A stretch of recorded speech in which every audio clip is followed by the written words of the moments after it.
Bonjour, professeur Babacar Gueye. Bonjour, Lika. Alors, nous avons suivi toute cette semaine une affaire qui implique la gestion du foncier à Ouakam. Une nouvelle affaire, devrions-nous dire. Qu'est-ce qui différencie celle-ci des précédentes? Fondamentalement, pas grand-chose, puisque les différents fonciers existent depuis presque toujours à Ouakam. C'est un peu pour ça que nos parents, nos grands-parents, qui étaient vraiment des personnes particulièrement sages, particulièrement prévenants, avaient pris un certain nombre de dispositions pour justement prévenir les conflits, parce qu'ils savaient qu'il y aurait des conflits. Pour les prévenir, déjà, ils étaient en conflit avec le colonisateur. Et il y a eu un premier jugement en 1901, remporté par la collectivité de Ouakam. Et il y en a eu d'autres en 1948, en 1950, et tous ces différents ont été remportés par la collectivité de Ouakam. C'est pour dire que nos grands-parents étaient très soucieux de préserver le patrimoine de Ouakam. Et comme c'est un patrimoine particulièrement intéressant, en bordure de mer, dans une zone où on ne peut construire que des habitats de standing, eh bien, c'est une zone qui est très prisée, qui attise beaucoup de convoitises. Tout à fait. Et justement, on va parler de l'absence de tranquillité de Ouakam, ce que ça peut avoir comme conséquence. Mais pour cette dernière affaire, il y a un nom d'un avocat qui est cité. On ne va pas personnaliser. Et au-delà de la personne de l'avocat, dans cette affaire, il semble que des segments très importants de l'administration auraient été impliqués. Est-ce que vous soupçonnez une corruption, disons les choses, entrée au lieu? Écoutez, c'est une affaire qui dure depuis déjà plusieurs années. Depuis le début des années 2000, nous avons cette difficulté. C'est une difficulté qui s'est aggravée à partir de 2009, lorsqu'une personne, un individu s'est autoproclamé Jaraf de Ouakam. Depuis lors, eh bien, Ouakam a des difficultés parce que cette personne a décidé de faire main basse sur le patrimoine foncier de Ouakam. Mais comme c'est une personne apparemment rusée, il s'est appuyé sur un avocat. C'est vrai que Youssou, l'avocat en question, conseille cette partie-là depuis plusieurs années. Il l'a déjà dit depuis 30 ans. Et ils ont également réussi à trouver des alliés partout, au niveau de l'État, au niveau de l'administration, au sein de la justice. Et évidemment, tout cela ne peut fonctionner que parce que des gens ont été corrompus. Professeur Babacar Gueye, cette affaire qui date de 2009 pourrait aujourd'hui prendre de nouvelles tournures parce qu'un peu partout dans le pays, il y a des problèmes similaires. Si des problèmes de gestion ou d'accaparement des terres avaient l'habitude d'opposer des communautés, de plus en plus, ces problèmes-là opposent des communautés à des individus. Qu'est-ce que cela peut avoir comme conséquence en termes de stabilité quand on sait que, par exemple, pour le cas du Mali, quand on parle de l'instabilité du Mali d'une manière très globale, on parle de beaucoup d'aspects, mais on oublie la gestion foncière parce que le Mali n'a pas, par exemple, un régime foncier clairement défini. Qu'est-ce que cela peut avoir comme conséquence par rapport à la stabilité du Sénégal aujourd'hui? Évidemment, ces problèmes fonciers, ces différents fonciers, s'ils se répètent, s'ils se multiplient, peuvent déboucher évidemment sur des problèmes beaucoup plus graves. Beaucoup plus graves. Dans plusieurs pays africains, c'est le foncier. Ce sont les clivages autour de la question foncière qui ont été à l'origine de conflits armés, de conflits ouverts. Je ne dis pas qu'on en arrivera là pour ce qui est de Ouakam, mais si ces conflits perdurent, évidemment, on peut installer une instabilité au niveau de Ouakam et des violences au niveau de... Il y en a déjà eu et je pense que si les manipulations sur le foncier continuent, je crois on va en arriver à des confrontations qui peuvent être regrettables pour la stabilité de Ouakam et au-delà pour la stabilité du pays. Mais pourtant, le président de la République semble être conscient de ces situations parce qu'il avait mis en place un comité chargé de gérer cette réforme foncière qui avait été déjà dirigé par Maître Doudou Ndoye, ensuite par feu le professeur Moustapha Souran. Les recommandations sont là, on ne sait pas ce qu'elles sont devenues. Est-ce que vous soupçonnez là un manque de volonté politique réelle de trouver vraiment solution à ces problèmes-là? Ce que je constate, c'est que des recommandations ont été faites. Cette commission a travaillé pendant 2 ans, il me semble. Des recommandations ont été faites et elles ne sont toujours pas mises en application. Je crois qu'il est temps de mettre en application ces recommandations. Peut-être qu'on aura moins de différents fonciers à partir de ce moment-là. Je ne comprends pas un peu cette lenteur dans la mise en œuvre des recommandations de cette commission, de ce rapport, des recommandations qui étaient très claires. Je crois que pour éviter que des conflits, que d'autres conflits n'éclatent, fonciers n'éclatent dans le pays, il est temps pour le président de mettre ces recommandations sur la table et d'essayer de voir dans quelle mesure les mettre en application. Alors, pour le cas spécifique de Ouakam, par rapport à cette dernière affaire, où est-ce que vous en êtes? Avez-vous porté l'affaire devant la justice? Comment vous comptez régler ça pacifiquement? Écoutez, l'affaire est pendante devant la justice parce que, comme je l'ai dit tout à l'heure, en 2009, un individu s'est autoproclamé Jaraaf de Ouakam, s'est entouré de collaborateurs un peu comme lui et malheureusement s'est attaché les fonctions, les conseils de Maître Camara que je connais. Et je trouve dommage qu'il se soit engagé dans cette aventure-là. Il a été votre étudiant. Oui, je suis vraiment désolé de le constater.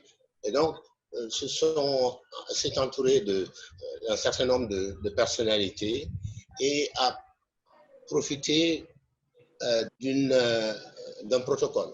Un protocole d'accord, comme vous le savez, Ouakam était en ébullition depuis, je vous l'ai dit tout à l'heure, depuis le début des années 2000. Toutes les structures étaient paralysées. L'Assemblée des frais ne fonctionnait plus, l'Assemblée des notables ne fonctionnait plus vraiment bien. Et il fallait prendre un certain nombre de décisions. Et donc, les 3 Jaraaf, le Jaraaf légitime, en l'occurrence le Jaraaf Omar Samba Gueye et 2 autres Jaraaf autoproclamés, ont décidé un peu de fumer le calumet de la paix en signant ce protocole-là, au terme duquel toutes les décisions de gestion devaient être prises en concertation par les 3 Jaraaf. Alors, ce qui s'est passé par la suite, c'est que le plus jeune des 3, c'est-à-dire le Jaraaf Youssou Ndoye, a pris les choses en main et a commencé à morceler le patrimoine foncier de Ouakam et à vendre le patrimoine foncier de Ouakam, et en utilisant évidemment notamment le nom du Jaraaf légitime, le Jaraaf Omar Gueye Samb, en utilisant sa signature sur les différents papiers qu'il produisait, en faisant du faux au fin pour pouvoir dilapider le foncier de Ouakam. Et donc, au bout de quelques années, un certain nombre de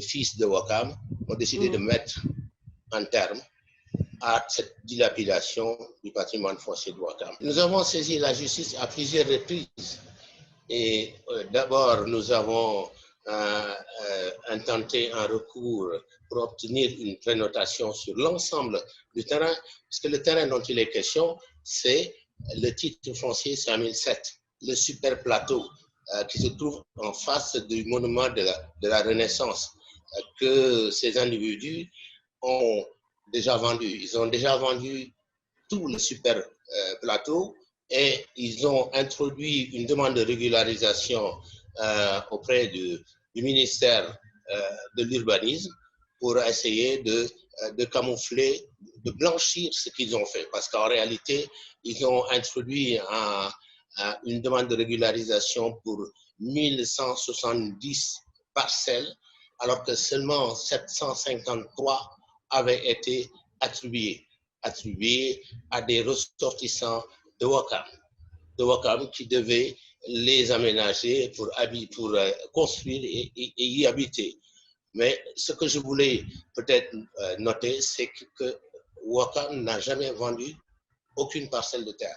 Même les 753 parcelles n'ont pas été vendues. Il s'agit simplement de permis d'occuper. On a délivré des permis d'occuper à des fils de Ouakam pour leur permettre de construire leur logement avec la possibilité, au bout de 20 ans, d'acquérir définitivement le terrain. Voilà la procédure qui avait été utilisée. Malheureusement, les prédateurs dont je parlais tout à l'heure se sont accaparés de ces 700, en tout cas une bonne partie de ces 753 parcelles et les ont vendues. Les ont vendues à d'autres personnes, parfois des personnes totalement innocentes qui ne savaient pas ce qui se tramait, qui ont dû acheter, alors qu'ils pensaient avoir acheté un titre foncier, alors qu'ils avaient en réalité acheté un permis d'occuper. Alors tout cela nous a amené à demander une prénotation sur l'ensemble du C1007 pour que plus personne ne puisse faire quoi que ce soit sur le super plateau. Et nous avons obtenu cette prénotation. En ce moment, nous sommes en train de poursuivre le gérard autoproclamé et ses partisans en justice pour faux, pour faux et pour usurpation de biens appartenant à autrui. Voilà, l'affaire étant délibérée, donc elle aurait dû être, la décision aurait dû être rendue il y a 1 mois. Malheureusement, il y a eu déjà 2 reports et j'espère que nous arriverons au final à avoir une décision de justice en bonne et due forme. Je dois dire que ces reports sont demandés par l'autre partie parce que manifestement, nous avons fourni un certain nombre de preuves assez crédibles qui nous permettent de récupérer un bien qui appartient à toute la collectivité locale, un bien dans lequel toute la collectivité locale se reconnaissait. C'est le symbole de l'unité de Ouakam, c'est le symbole de l'appartenance, du sentiment d'appartenance des Ouakamois. Et c'est ce symbole que nous voulons récupérer pour y construire pour y ériger un projet structurant qui va bénéficier à l'ensemble de la population de Ouakam et qui ne sera plus découpé en catimini et vendu à des personnes qui ne savent pas ce qui se passe réellement dans cette partie de l'Afrique. Oui, professeur Babacar Gueye, c'est dommage quand même que les chefs coutumiers qui sont quand même partie intégrante dans les mécanismes traditionnels de règlement des conflits soient eux-mêmes maintenant des sources de conflits, quand on comprend bien ce que vous venez de dire. Est-ce que cela n'éveille pas en vous l'idée de mieux vulgariser, par exemple, des écrits de certains de nos grands hommes qui mettaient en garde contre l'avidité du pouvoir, comment choisir un bon dirigeant, à l'exemple de Cheikh Ahmadou Bamba dans Masalikul Jinan ou bien la révolution Torodo.